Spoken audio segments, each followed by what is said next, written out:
Halo Zena, jumpa lagi di channel Bayu Desain. Oke, di video kali ini saya akan coba memberikan tutorial tentang bagaimanakah cara menghadapi final desain ataupun final kontes di kontes desain. Nah, tutorial ini teman-teman bisa perhatikan di 99 desain ataupun di kontes-kontes yang lainnya.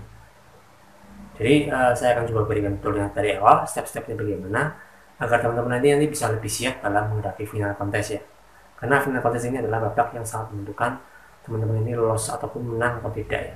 Sebelum kita lanjut ke video lebih lanjut, buat teman-teman yang baru bergabung di channel saya ini, silahkan untuk klik tombol subscribe-nya dan jangan lupa juga nyalakan lonceng dan juga like dan share-nya ya guys, agar saya tambah semangat membuat konten-konten video berikutnya. Oke teman-teman, sebelum kita lanjut, seperti biasa kita akan intro dulu guys.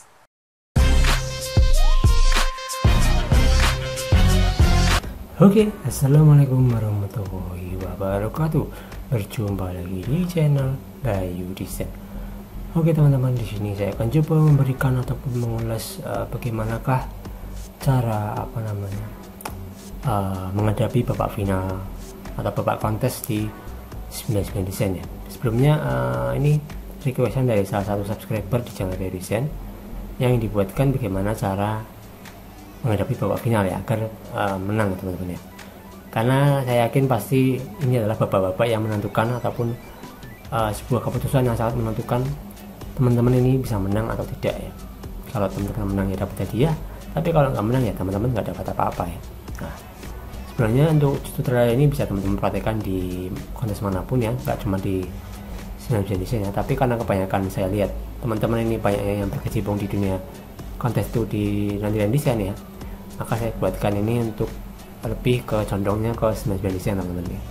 Karena di 99 Desain itu kita tahu ada babak penyisian, babak final, babak apa namanya ya itu ya, babak penyisian, kemudian pemilihan pemenang dan final. Nah, setelah pemilihan pemenang itu baru kita mengetahui siapa yang masuk final. Nah, kita lanjut saja ke slide yang berikutnya atau slide yang pertama teman-teman ya. Nah, di sini kita harus mempersiapkan apa?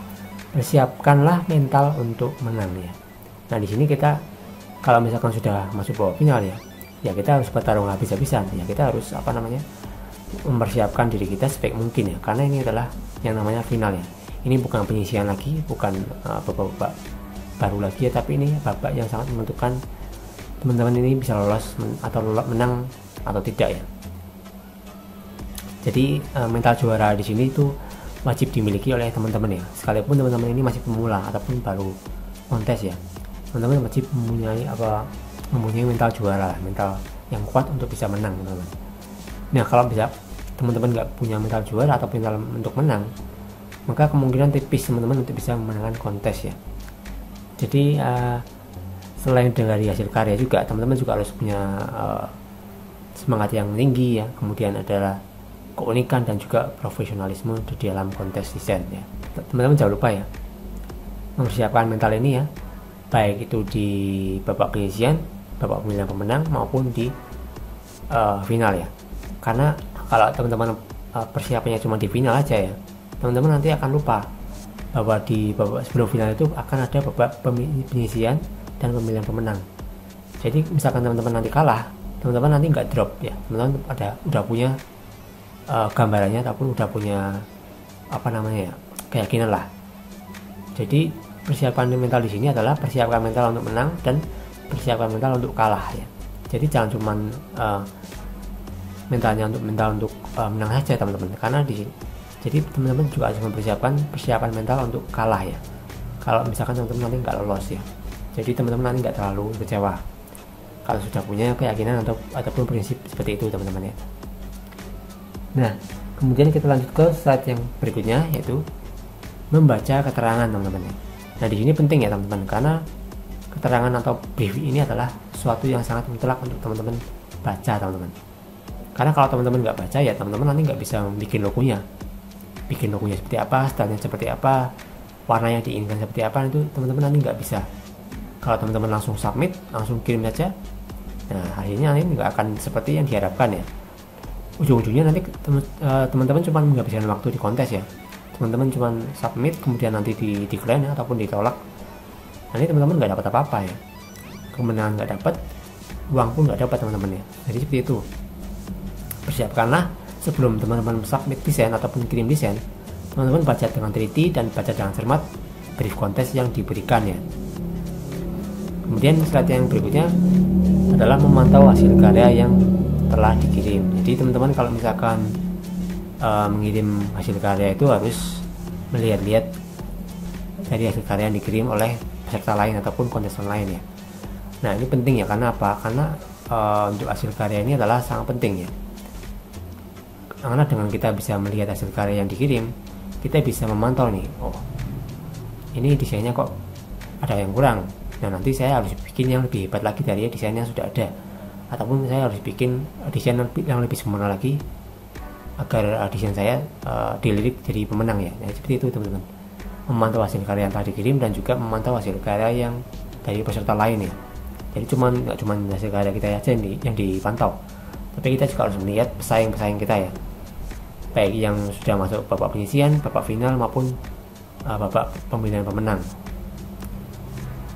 Jadi intinya teman-teman nanti misalkan teman-teman dipilih jadi finalis ya atau pemenang, nanti teman-teman siap desain yang harus dipersiapkan itu seperti apa. Nah kemudian teman-teman juga harus melihat yang namanya rating ya. Nah ini ada keterangan, jika kontes yang diadakan bersifat terbuka, Anda dapat memeriksa hasil yang dikirimkan oleh desainer lain dan melihat rating yang mereka dapatkan dari klien. Jadi misalkan ada klien nih, si A ngirim desain bintangnya 4 ya, terus kita bisa melihat dari rating yang dapat bintang 4 itu ya, dari si A itu, desain itu kira-kira seperti apa yang diinginkan oleh klien. Nah tapi teman-teman jangan nontek ya, jangan nontek dari desain yang si A ini kirimkan, tapi teman-teman bikin versi teman-teman sendiri. Kalau teman-teman keliru ya teman-teman nanti bisa-bisa di-report ya ataupun dilaporkan.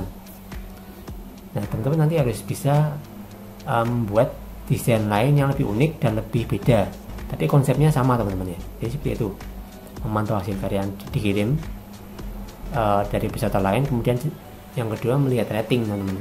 Rating ini penting ya, jadi rating itu juga untuk patokan ya, desain seperti apa yang diinginkan oleh contest holder ataupun klien. Kemudian step yang ketiga yaitu meminta masukan ya. Nah di sini meminta masukan ini adalah hal yang sangat penting teman-teman ya.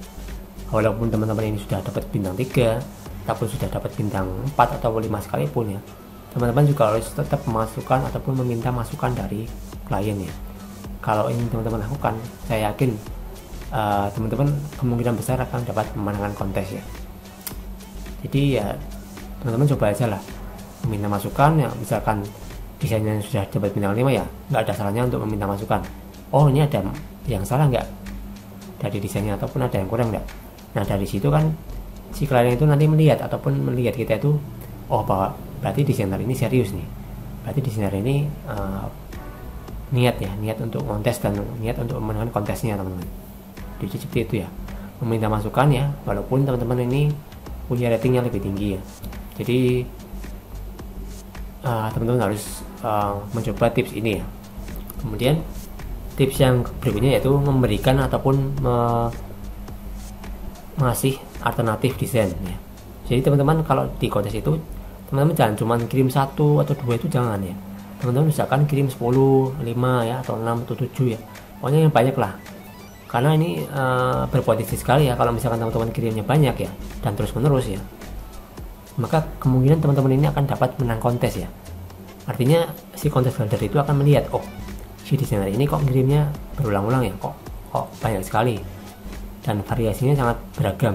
Jadi si kontes holder ataupun klien ini akan menilai bahwa kita itu serius di kontesnya ataupun kita itu serius ingin memenangkan kontes ya. Jadi jangan remehkan ini ya. Berikan alternatif desain dengan berbagai style dan berbagai warna ya, ataupun berbagai konsep. Nah teman-teman nanti kembangkan ya. Kalau bisa 10 desain teman-teman, 10 desain ya. Kalau biasanya sih saya ngirim itu 5 sampai 10 desain ya. Kalau tergantung dari idenya ya. Kalau idenya pas ada ide bagus ya teman-teman, saya gaskan aja 10 kontes 10 desain gitu. Nah ini adalah kesempatan sekali ya untuk teman-teman bisa menang kontes dengan cara memberikan banyak alternatif desain. Kemudian yang berikutnya yaitu jangan lupakan yang namanya presentasi mockup. Berulang kali saya bilang ya, ini adalah hal yang penting ya, yaitu memberikan presentasi mockup yang keren ketika teman-teman mengikuti kontes, baik itu berupa pengisian ataupun kalau teman-teman dipilih jadi finalis kontes ya. Apalagi di final untuk kontes itu persaingannya semakin berat teman-teman. Teman-teman itu nggak cuma berhadapan dengan 1 atau 2 orang, tapi biasanya untuk di kontes atau di final itu teman-teman berhadapan dengan beberapa kontestan lain yang sama-sama kuat dan sama-sama memiliki desain yang bagus ya, atau konsep desain yang bagus. Jadi teman-teman dari final ini teman-teman bisa melihat nih, oh kalau teman-teman nanti kalau desainer si A itu desainnya kok cuma ada garis putih doang ataupun backgroundnya cuma putih doang, sementara kita dari desain yang nggak terlalu bagus ataupun desainnya itu cuma biasa-biasa saja, tapi dengan dibalut dengan mockup yang keren ataupun dengan mockup yang sangat proporsional ya, maka kemungkinan teman-teman akan bisa menang teman-teman, walaupun desainnya itu tidak terlalu bagus ataupun tidak terlalu wah ya.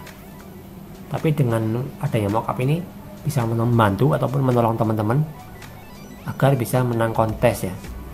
Nah, untuk mockup ini teman-teman bisa mendapatkan ya secara gratis maupun secara berbayar ya.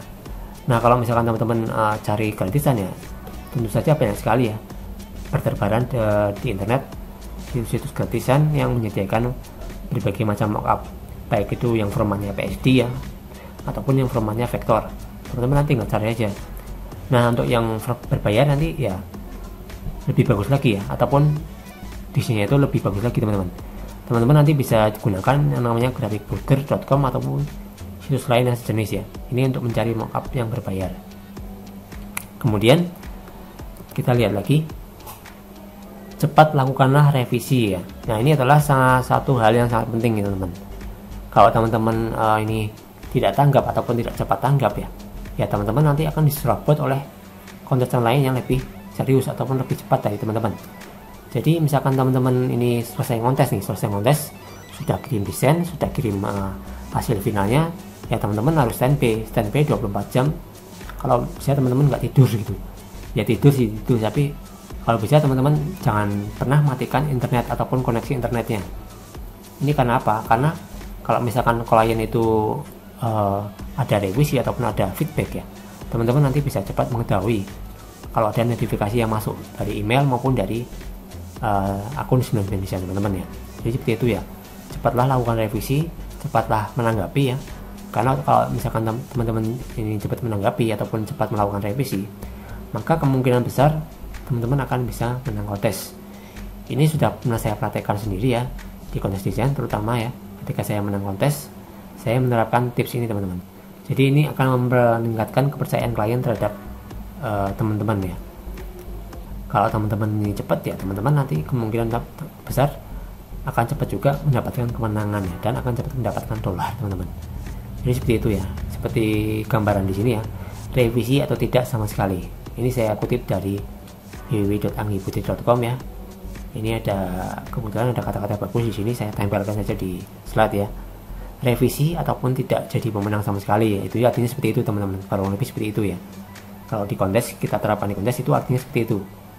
Jadi kita harus cepat melakukan revisi, cepat menanggapi feedback, dan kalau bisa jangan terlalu lama untuk melakukan perbaikan. Kalau bisa 10 menit teman-teman harus sudah jadi itu desainnya, sudah diperbaiki dan sudah ada desain yang baru. Jadi seperti itu teman-teman ya, cara cepat melakukan revisi, cara menghadapi kontes ataupun final desain ataupun final kontes di kontes teman-teman. Semoga ini bermanfaat ya teman-teman, dan apabila teman-teman ada pertanyaan silahkan tanyakan di kolom deskripsi ataupun kolom komentar di bawah video ini. Semoga bermanfaat ya tutorialnya, dan kita akan jumpa lagi di video berikutnya. Terima kasih. Wassalamualaikum warahmatullahi wabarakatuh.